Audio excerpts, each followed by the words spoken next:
be like a good like safe driver. No. She is an absolute shocker. Honestly, I fear for my life every time. Like, she's a good driver, but she just goes really fast. I'm like, listen, Nikki. Yeah, she does. Right, let's get into it. We're just gonna dive straight in, and if there's anything you like don't want to talk about, or not that there's really anything in here that you wouldn't want to talk about, but if there's anything you think of like afterwards, then just message and then we can take it out. Right, we'll just get straight into it. Hey guys, welcome back to another episode of Toe the Line. Today we've got a very exciting guest. Ever since I interviewed Greg Murphy, I have wanted Hayden to come on the podcast, but today's guest is Hayden Paddon. So Hayden, welcome to Toe the Line. Yeah, thank you. Very nice to meet you, and good to be here and bright and early morning. Yeah. We were just discussing, Hayden's not really a morning person, are you? No, I if only I drank coffee. If I could drink coffee, then I'd maybe Do you not wake drink up. coffee? No, I don't. So I'm a slow burner in the morning. Yeah, nice. Well, that's a good way to do it. Nothing like being startled early in the morning.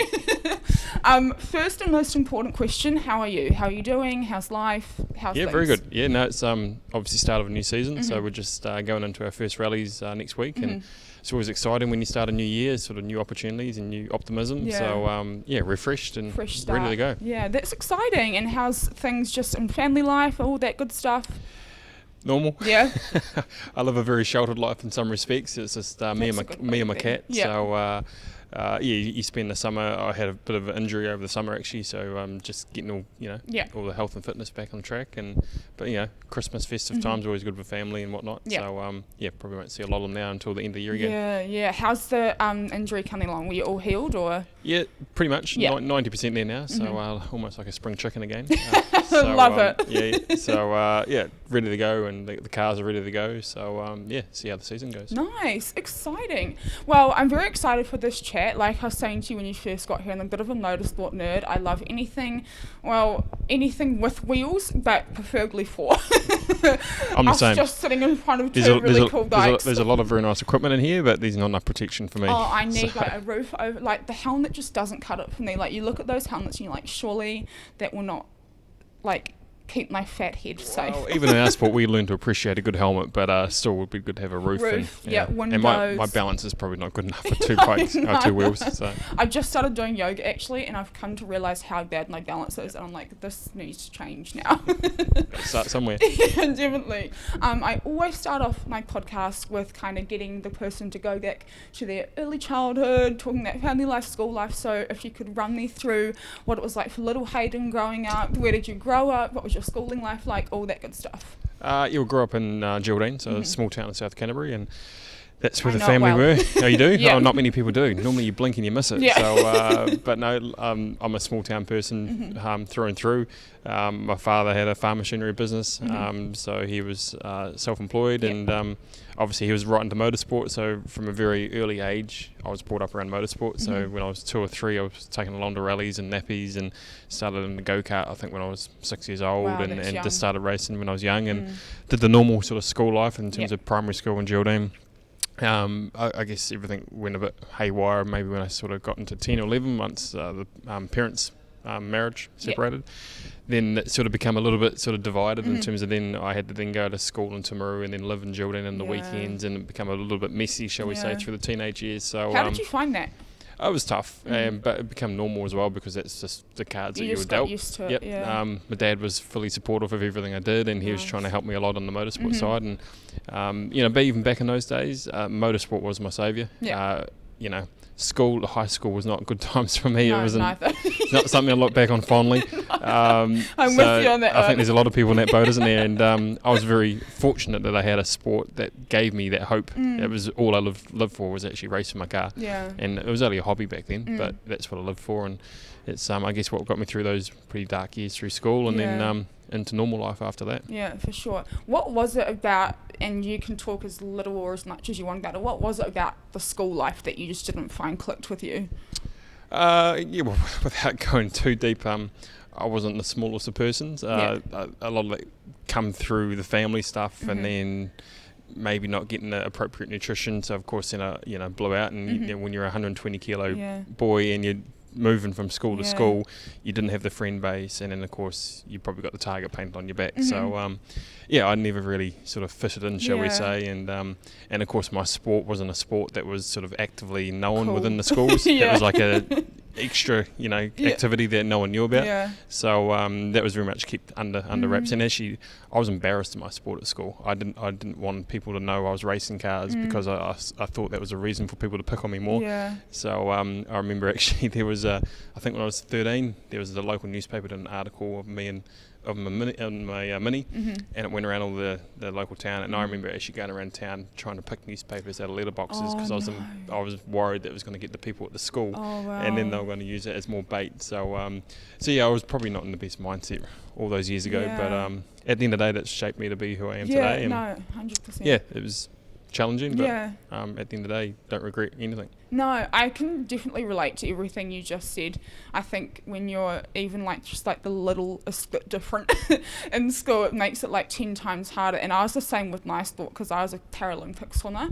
So I think, I don't know, when you're at a school age and you say that you're a swimmer or you're a Paralympic swimmer, people think you're weird, and so I hated that, and I always downplayed my success as well, which is I don't really have many regrets about what I did when I was younger, but downplaying the success that I had when I was younger is probably one thing that I regret quite a bit, because it's a cool thing to represent your country or do well in something that you're really passionate about. Exactly, and then I guess as we get older we sort of realise those sort of things a bit more, don't you? I think kids can be brutal as much as we all love kids, and that's where we all come from. Yeah. There's no filter. No. So kids that's good and bad. still scare me. I see little kids, I'm like, oh yeah, exactly. So character building. Yeah, that's probably the best way to describe it all. Definitely. Well, thank you for sharing that. I really appreciate that. You're one of New Zealand's most successful rally car drivers. When I say that out loud, how does that make you feel? Uncomfortable. I saw you start to go, no, thank you. Yeah, I don't like talking about it too much. I'm one of these people that I like to let the results do the talking. So I'm just don't blow smoke. I just get in the car, do my thing, and if it's good or bad, that does the talking. I don't need to talk about it so much. So what do you think it is about hearing someone say that you're one of New Zealand's best rally car drivers that makes you uncomfortable? It's probably the attention, shall we say. If anything, I am learning to be more proud of what we've achieved, because and I say we because there's so many people who have helped me to do what 100%. I do. It's not just me. It's obviously my co-driver in the car, my dad and my family have played a big part, and there's so many sponsors and supporters, and what we've collectively all achieved over, makes me feel old now, it's been 20 odd years of rallying, makes me feel pretty proud, because we did stuff that people told us that wasn't possible. So that aspect I enjoy in terms of the journey and achieving what we were told wasn't possible. But in terms of the actual statistics and accolades, I prefer that just written on a piece of paper. As soon as being as soon as it's sort of said out loud to you, it's like, okay, yeah, sure. It's always about trying to achieve more as well. It's never enough for me. I'm still hopefully sort of mid-career, if you like, so still more to do. Yeah, nice. Staying on being one of New Zealand's best rally car drivers, how did you, I think we touched on it a little bit, but can you talk me through your early years in the sport, how you got started? You said your dad was in the sport as well. What were sort of your earliest memories of rally car driving, and what made you stick with it? Yeah, I grew up on the farm actually, so I think I was driving cars around the farm when I was 2 or 3. I remember getting a car stuck on the fence when I was about 3 years old on the farm. So still beginning. Yeah, great start. But the go-karts through 6 until I was 12. My first race car was a Mini when I was 12.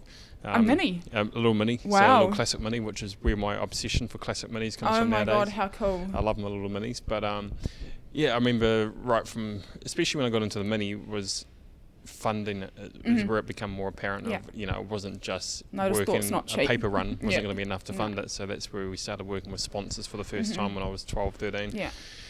And it was always a dream of mine to be a world rally champion. My idols were Colin McRae and Possum Bourne growing up, but when you were 12, 13, it was like wanting to be an astronaut. It was a real far-fetched dream. I had no idea how to achieve it or do it, or what all the steps were in between where we were and how to get there. So I was doing it for fun. It wasn't probably till later on, when sort of 18, 19, 20, when we started getting up through the ranks here in New Zealand, that it became a bit more clearer of what those steps looked like to go overseas. So always had a dream to be in the World Championship.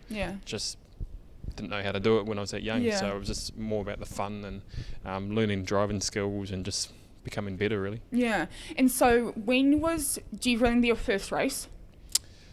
In the car, the first race was at Ashburton Airport. Oh, It was really? it was a little motorcano around cones, Oh, no which is a little way. skill test, if you like. That is in the mini. hilarious. My So, dad grew up in Mayfield, so Oh, there we you know go. that You know the area very well then. So there you go. So That no, is so I remember funny. that. It was in the paddock, and Yeah. bit of fun. Yeah. I don't remember. I think we finished 10th actually, Mhm. 10th overall. So yeah, many years ago that. Yeah, and so, because I know from just the love that I have for motorsport, it's not a cheap sport at all. Like, you look at the people in Formula 1 or Formula E, and 9 times out of 10, it's usually the people that have enough money to get into those sports, even like F3 and all that sort of stuff. What, when you start working with sponsors and you have a plan in your head, what are you going to these sponsors with, and how are you getting them on board, and how important is it to have those sponsors from a young age? It's huge. It's the biggest part of our sport. It's Yeah. what I spend the most time on. Mhm. Is getting the sponsors, working with the Mhm. sponsors or partners, how we like to Yeah. call them. Especially now when you get to where we are, it Yeah. becomes obviously more expensive. Mhm. So it's not cheap, but it's a lot of fun. Yeah. It's rather addictive, so that's why I love doing it. Yeah. But in saying that, there's definitely a misconception around as well. Mm. Like from the outside, it looks like we're getting everything paid for and Yeah. whatnot. I've been doing this 24 years. I've been Mm. rallying for, and I've been paid for 3 of those years. Yeah. That was the only time I ever earned a salary out of it. Yeah. So Which is crazy when you think about it. yeah, so rallying as such is certainly harder than other forms of motorsport. So on the circuit side, there's a lot more opportunity. Within rallying, there's limited opportunity, which why the sport is in a little bit of a lull at the moment. So they are trying to improve it. So sponsors become key to us, and Yeah. it's about every year trying to activate on those sponsorships.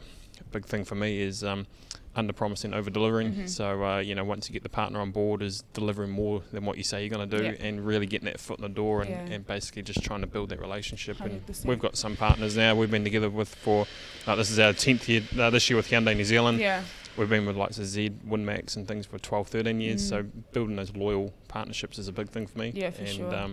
Loyalty, honesty, all those sort of attributes from life cross over into commercial deals as well. So Yeah.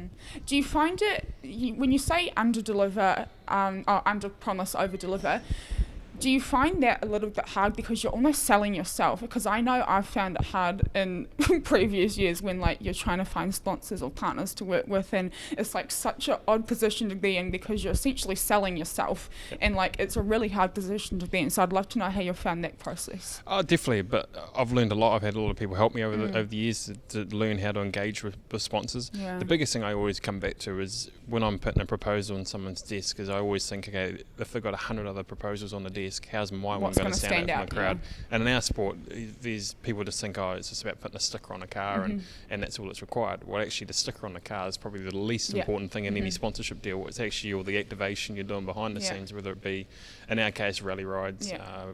customer events. It's just how you activate the partnerships 100%. and do things differently. And Yeah. every year you want to change it up. If you keep doing the same old, it becomes stale, and then you lose investment. Yeah. So it's how you mix things up as Yeah, well. definitely.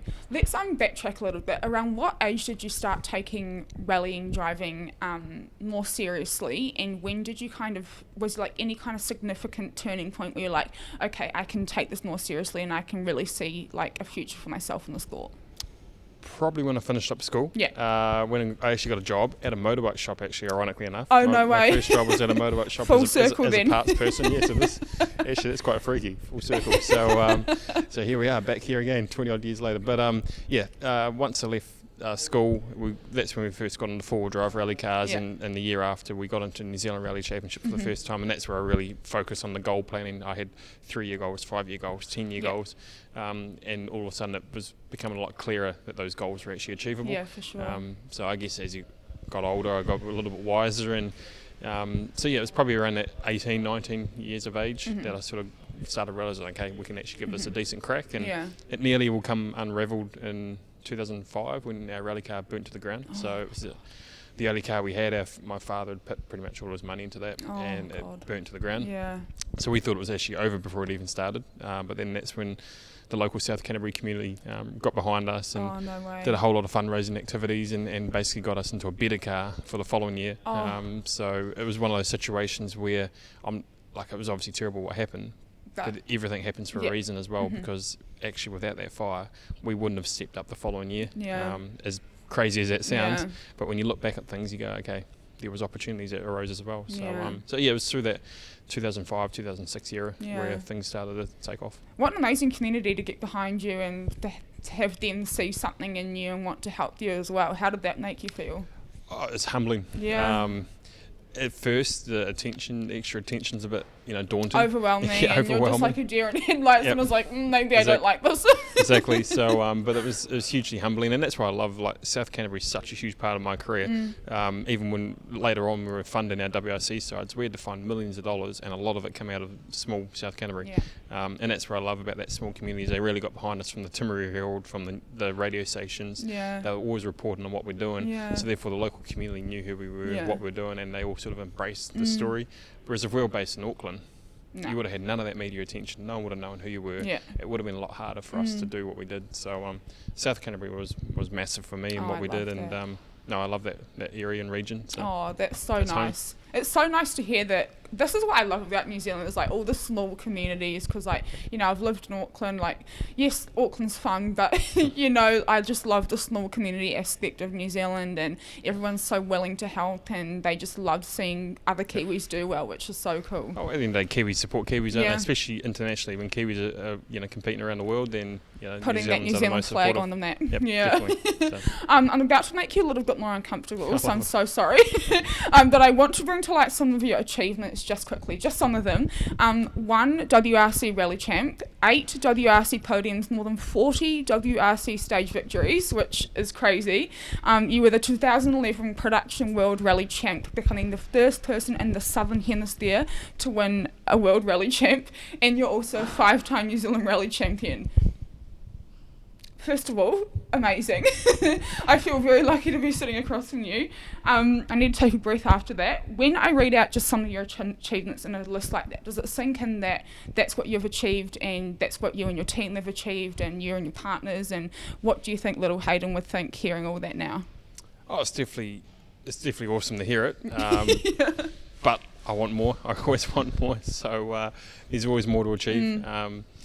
Where I've always said I want to win 10 New Zealand titles, so we've got 3 more to go until we hit that. Obviously winning European Championship last year was something we're very, very proud of. But it's also now what I'm realising is that through my 20s, it was about me as a driver, or me and my co-driver as a team trying to achieve. Now, since I've come back to New Zealand, we set up our own team down in Cromwell. Going forward, it's about our team winning. So it's gone from me as a driver to us as a team, and I'm looking forward to the next journey of what we can achieve as a team. And I'd love for our team to be a world championship winning motorsport team, a 100% Kiwi team, based out of New Zealand, winning around the world. That's my next aspiration. So while those accolades are good, at the end of the day, I'm always eyes forward. That stuff's in the back. I'm not looking there. I'm always sort of focused forward. How does it feel going from just kind of focusing on you and your co-driver to now having a team behind you and like wanting to nurture that team as well? I'm loving it. Especially when you've got really good young like-minded people within you and around you. It's that extra support network that, if anything, it actually drives you more, because it's more than just you're doing this for now. You've actually got your team, they've got their families, there's a lot of people relying on it. But when you combine a whole lot of passion and a whole lot of motivation, that's always going to be stronger than 1 or 2 people's drive or motivation. So collectively I'm loving it. It's obviously a bit different in terms of the dynamics of managing people. I'm not used to that so much, so I've been learning and adapting on that over the last few years. But when you do achieve and you win, and you can share it with that many more people who also got their heart on the sleeve, then it's amazing. It feels, for me, I've found that when you're doing it for more than just yourself, it always feels a lot better, doesn't it? 100%. I think it makes you more proud as well, doesn't it? Definitely. When you were younger and you were just getting into the sport, obviously, I think anyone who plays sport wants to win. When you were younger, did you ever kind of think or believe that you could achieve everything that you've achieved so far? I probably had no realisation of what I could or was able to achieve. I've never been the sort of person that's had a lot of self-confidence, but in saying that, I've also been a very sore loser. So I don't like losing. That's funny. I remember as a kid actually, finishing second in races, and I'd be in tears. and my dad always used to ask, like, what's wrong? And I'd be like, I got second. And I mean, like, I was never proud of being second. I was always upset, and that's not a healthy thing at all. I'm not condoning that at all. But that was my mindset. And I think that got sort of etched into me because as a kid all I was doing was watching videos of my heroes. Like Colin McRae Possumborn was winning rallies. So as a kid, all I watched was, and all I aspired to was winning. Yeah. So this got etched into you that winning was the only way to success. Yeah. But it's not always the only way to success as you get older and you realise. So, I'm very competitive. Yeah, no, I love that. Before we switch gears a little bit, I have one question more so for the benefit of myself. When the co-driver is in the car with you and they're calling out whatever they're calling out, what are they calling out? Because I just want to know. I always hear it, and because I saw something, because when Shane did, I think it was last year, did a bit of rallying, and I was seeing his like onboard stuff, and anytime that man drives, I'm like, please just slow down a little bit. You're scaring me. I feel like his co-driver could barely keep up with what he was doing. But what are they actually saying? What is the purpose of the co-driver, and how important is the co-driver in how you race? Massively important. Yeah. First, I think you got a balls of steel, to be honest, to be sitting there in that passenger seat. I wouldn't do it either. So I like to be in control. Yeah. But like me and John, so we've been together 19 years now. So we've got this massive trust relationship because and essentially that must be so important. Oh, it is, because essentially his life is in my hands because I'm driving, but also my life's in his hands because I'm doing exactly as the notes that he's calling. Yeah. So basically he's got a whole lot of roles. He's like the timekeeper in the car, getting us from stage to stage. But obviously the key role is the pace notes, like what you were saying. And basically this is a shorthand description of how we describe the road. Okay. So every driver's got their own language. We go down the road before a rally in a road car. We write the pace notes to describe the road. Yeah. And then in the rally, he reads them back at speed. And then it helps me as a driver visualise of how fast we're going to take every corner. So everything's a gradient system. So we have like a 1 to 8 is the gradient or tightness of the corners. And then you put a whole lot of description around it, like how wide's the road, how fast can I take the corner, where's the apex, what gear, where do I brake, how long's the straight, is it a jump, is it a cut, a don't cut. But they're all quick words, they're all like prompts. So like one word might mean 3 things. Yeah. So it's all about consistency. My brain doesn't work that fast. Well, it doesn't matter what you, for example, if you call it apple, as long as you know what apple means every time and it's the same every time, that's the only thing that's important. Yeah, wow. So every driver's got their own system and uniqueness. Yeah. And, as I say, I couldn't sit in the passenger seat. No. It takes a special sort of person. Yeah. But you got to have a very good relationship with your co-driver because you spend a lot of time with them as well during the year. So just so I know in my head, you guys before every race go around the track to get those notes for the co-driver. So it's not given to you by like the race authorities and stuff. No, so we write our own notes. Yeah. And that's for every driver? Every driver, every rally. It's actually one of the most time-consuming parts of a rally that you don't see. So it normally takes 2 days. You're doing it at slow speed, so it takes a lot longer to do everything. And like a recce day, you might be out from 5 in the morning till 9 at night, writing pace notes, and you're just mentally focused the whole day. And then, of course, once you get to the rally, I did not know that about. Done. Wow. Yep. So when you talk about a race weekend, like for example, when say you've got a race weekend this weekend and the race is on Saturday or Sunday, how many days beforehand are you going around that track? So our European Championship, which starts next week, is a little bit easier than WRC, but we're testing on Wednesday. We do the reconnaissance on Thursday and Friday. We start the rally Friday night, and then rally Saturday, Sunday. Wow. So you're Wednesday to Sunday, WRC's are Monday to Sunday. Yeah. So you're 7 days. So they're a big commitment. That's crazy. I had no idea, but now that I know that, I'm going to be watching with a lot more like admiration because that's like a lot of pre-work to go into a race. Yeah, but then it's like any sport, though, isn't it? I'm sure it's the same as the swimming. There's a lot of stuff that you don't see behind the scenes. It's the same in our game. What you see on the TV and the racing is actually the smallest part of it. It's all the preparation before the event and when you're at home and for sure. everything. So same as any other sport. Yeah, cool. Okay, let's switch gears a little bit. I want to talk about the Paddon Group, which was started in 2006. That's correct, right? Yeah. Yep. Can you talk me through what it is, what your role is, and what's happening with it today?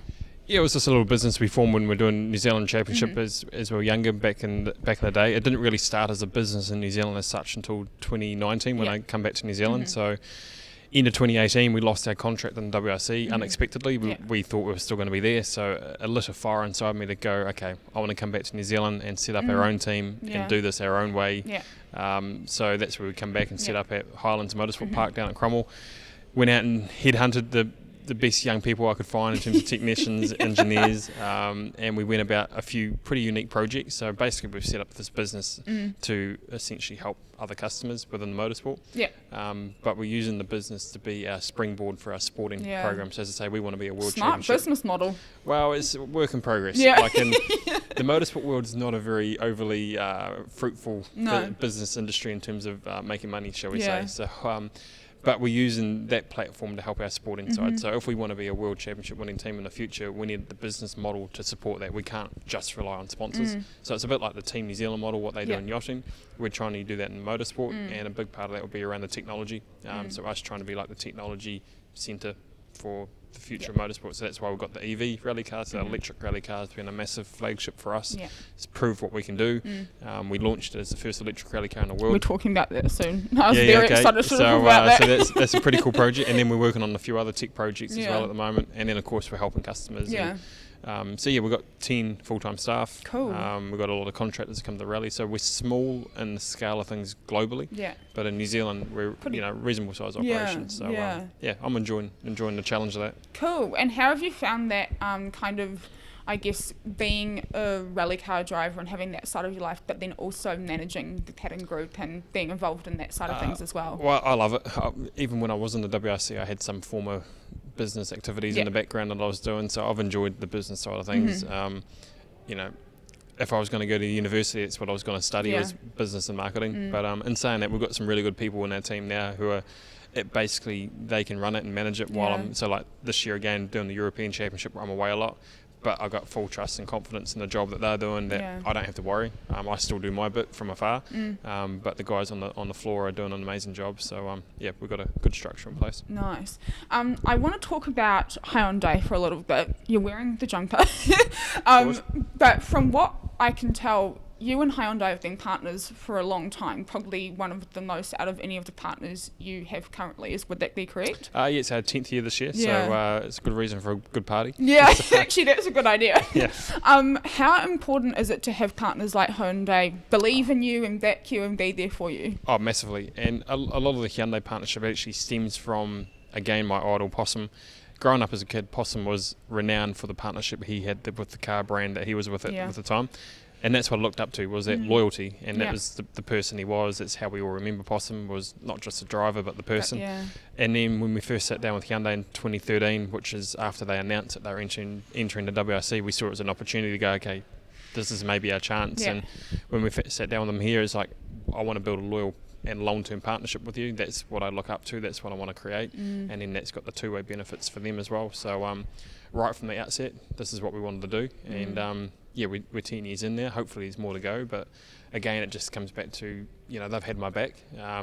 Globally, we got shafted a little bit, shall we say, within the WRC. But what a lot of people don't realise is that Hyundai New Zealand, who backs us, is independent to what was going on in Europe. So even when that went pear-shaped in Europe, Hyundai New Zealand were the first people to pick us up, pat us on the back, go, hey, look, we can carry on. We're not done yet. So it's that real family environment, and I'm proud to represent a brand that's done a lot for me, but I think done a lot for the sport as well. Yeah, you kind of mentioned the family aspect and the aspect of them kind of being there for you no matter what, essentially. How important is that to know that you don't have to worry in a sense about losing that partnership, and you know that they're just going to be there for you and to some extent, Oh, you definitely still worry. At the end of the day, business is business. So we have to, every year, especially now, it's getting really tough. Like this year's a tough year in a lot of industries, within the automotive industry and many other industries. So we have to work twice as hard to give value, because at the end of the day, it's not a donation.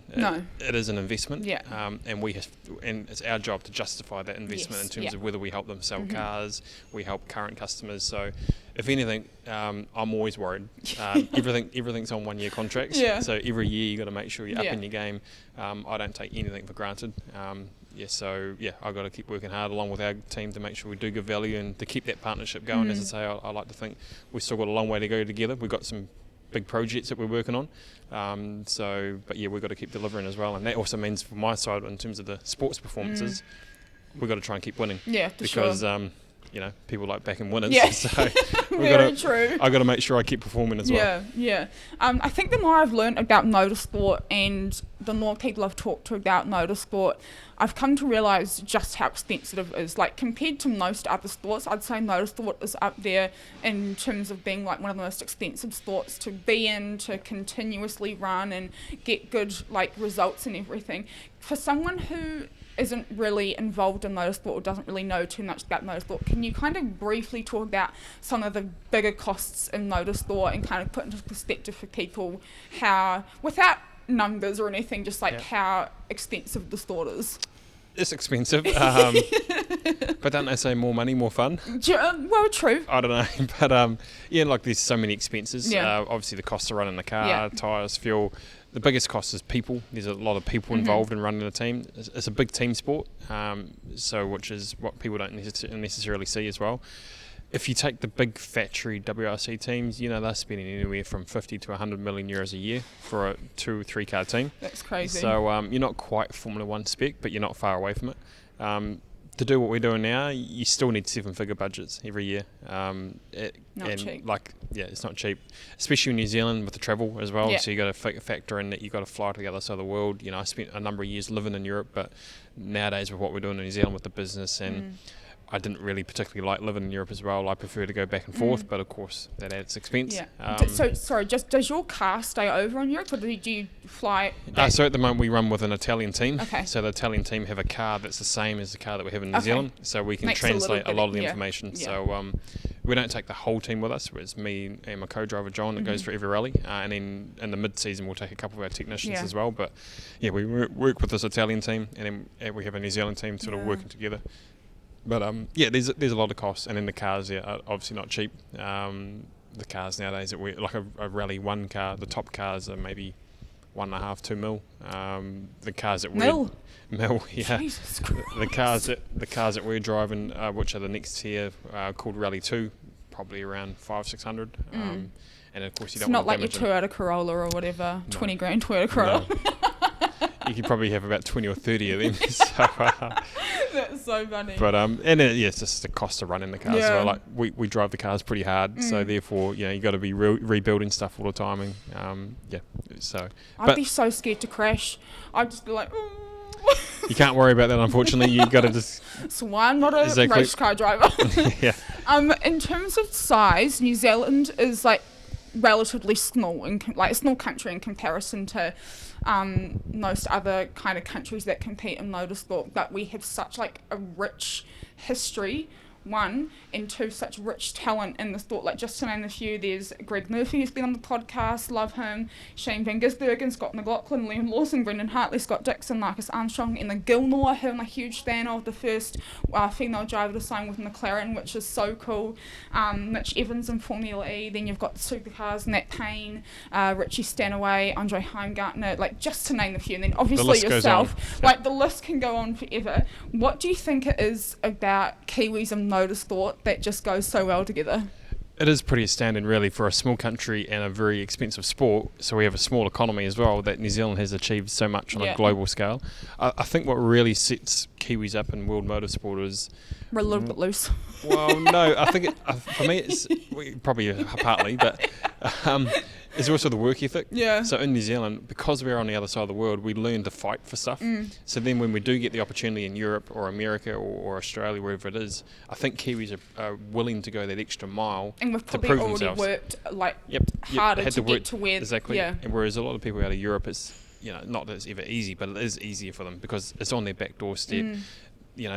Economies of scale, there's more budgets available, even exchange rates, you're talking 1-to-1, we're talking 2-to-1. There's all these factors, so it is a little bit easier. So when a Kiwi goes over there, you've got one chance and you're going to do everything you possibly can, and I think that's why the Kiwis always rise to the top, is they stand out from the crowd, and it's pretty. I think New Zealand's at the peak of its sort of motorsport at the moment, when you think, we've potentially got a Formula 1 driver soon, NASCAR, V8 supercars, IndyCar, it's all sort of covered. There's a Kiwi everywhere. I feel like you could go to almost any kind of motorsport series in the world right now, and there's going to be at least one Kiwi doing something in the series. And it's ironic enough, you go to most motorsport events, you always see a Kiwi in the spectators and the fans as well. And you can always pick them out with the accent. Oh yeah, and there's the Kiwi flag. The Kiwi flag pops up everywhere, no matter where in the world you are. Yeah.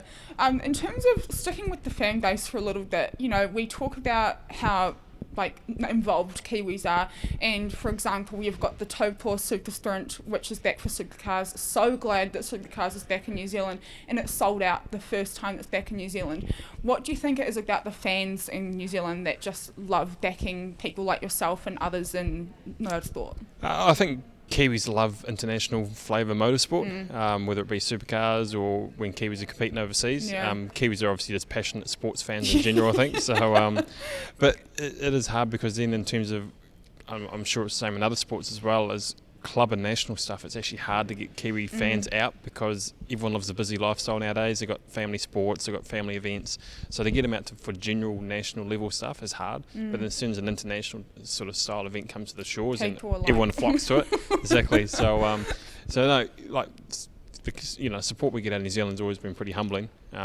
But us Kiwis are always very unique in all aspects of what we do as well. So. Yeah, and I just said we, I'm definitely not a race car driver, but Kiwis in motorsport always tend to pull their weight and do pretty well, so it's kind of easy for Kiwis to support them as well. Well, we hope we're given something good to support for, of course. So it puts a bit more pressure on when you've got more fans around to perform. But, you got to use that energy in a positive way as well. 100%, yeah.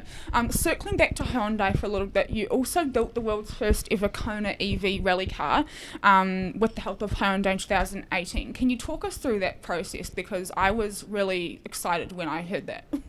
Yeah, it was, as I say, when we set up our team back in New Zealand, we needed a point of difference. Being a small motorsport team on the other side of the world, we're just the same as every other motorsport team. So at that time, and because of what I'd seen within the factory team, and the commitment globally and the amount of money spent and even the technology that was used, I saw there was a gap in the market that electric rally cars hadn't really been done. Most other forms of motorsport were engaging with electric, but rally not so much. So I saw it as an opportunity. Most people laughed, and to be honest, I probably laughed about the idea to begin with, because as a petrol head, we love the noise, we love the smell, everything that goes with a combustion motor. So an EV sort of seemed I don't love the smell, but I secretly do. Yeah, I think everyone does. So so EV sort of went against it a little bit. So we sort of stuck our heads above water. But I love that opportunity to do something different. I don't like doing status quo, and this EV project was that opportunity. So we've got some really good guys. Our guys, we spent 10,000 hours, designed it from scratch. We worked with a technical partner in Europe to help us with the battery system and some of the motors. But everything else we did in-house. Cool. So a very expensive R&D project, but then when we launched it, it was the first electric rally car in the world. It's sort of stalled a little bit in the last few years through COVID and some supply issues. But right now we've just reinventing the wheel, and we're just going back a step to take two forward. Oh, cool. So we've got some pretty cool stuff happening on that over the next 12-18 months. But that's exciting. Yeah, at the end of the day, that technology race is our flagship as a small team. It gives us our point of difference and puts us on the map globally as well. That's cool. Before we kind of wrap this chat up, your dad was also a rally car driver. A crazy one as well. Did you guys ever, throughout your career, have you guys ever kind of sat down and reflected on your career or anything like that, or are you guys not really that sort of people? No, we're not. As I say, we're Southerners. Country people. I know it all too well. So I probably have to say too much more. So we don't do the heart-to-heart stuff. But actually, I think my father's looking at coming out and maybe doing his first rally in 21, 22 years. Oh, no hopefully way. This year. So I'd love to see that happen. Oh, how cool. So it'll be a roles reverse. I'll be on the outside helping him. So hopefully we can make that happen. Yeah. So kind of, I guess my last kind of question is, your dad was a rally car driver. You got into it at a young age. Was rally car driving always going to be it for you? Did you have a plan B, or was it just always rally car driving? No, never a plan B. Even when I was a kid, I used to tipple the pot plant and do it out into the carpet and play up my little Matchbox toys on the carpet. I bet your mum and dad loved that. Oh yes, definitely. So I think from that age, it was done. I was done. They were like, get him out of the house now, just get him into the car. Exactly. So no, I've never had a plan B. That's why when I've had a bit of hardship, even in I know Go the 10 last times 8 harder. months later, Yeah. the last 8 months has been pretty hard for me personally. But I don't know any different. So for me, I've just had to dig deeper and go, Yeah. okay, I can't give up because I've got no backup option. Yeah. You just have to dig deeper and find a way through those challenges. And to be honest, that's probably what's got me through 30-something years so Yeah. far. So no It's regrets. a good mindset I love to it. have. No, I love it. And Yeah. we're lucky to do what we do. So Yeah, definitely. just got to keep trying to push harder and achieve more. Yeah. Looking ahead to the rest of 2024, you said you're flying off to Europe this afternoon, so I'm really glad we were able to get this chat in before you left. What's on the cards for 2024? What's on the calendar? Talk us through that quickly. Yeah, pretty similar to what we did last year. So we've got a full European Rally Championship again. So loving our time in the European Championship. Just a really a lot of fun, no politics, but still very, very competitive. Yeah. But also doing New Zealand Championship, Yeah. so a lot of back and forth travel. I think last year we did 8 New Zealand Europe return flights. Oh, So one's normally hard enough. That's So gnarly. yeah, so I'll be living in a lot of jet lag this year. Yeah. But of embrace course, it. yeah, exactly. At the end of the day, we're lucky to do what we do. So Yeah. I'm not going to complain. And then we've got a few other like events, hill climb sprints here in New Zealand. We've got some of the stuff, some projects going on within the business as well. So between now and November, it's going to be very, very busy. And before I know it, it's going to be another Christmas. So the years are just ticking by It's like sort of this. scary a little bit. The older I get, I'm like, the years are Yeah. going too quickly. Don't think about it. No. They go too quick. Yeah. So yeah. Oh, well, that's really exciting. Before we end, I just want to say so grateful that I got to chat to you. I've loved hearing about your journey. I learnt a lot of new things about rally car driving that I didn't know. And You might be a rally driver before you know it then. Oh, doubt it. Gotta start somewhere. But yeah, it was great. Maybe I'll just start on my Toyota Corolla and Exactly. just try That's where to. it all starts. Okay, I'll plan out a map around where I live, Yeah, and I'll right. be like, Hayden said I could do it. If it goes wrong, not my fault. Well, no, it will be. But yeah, thank you so much, thank and I'm you. glad I caught Really you enjoyed before you're off to Europe. And yeah, thank you so much, and good luck for 2024. Great. Thanks very much. Thank Thank you. you. No, thank you. Too easy. So much. No worries. That was so good.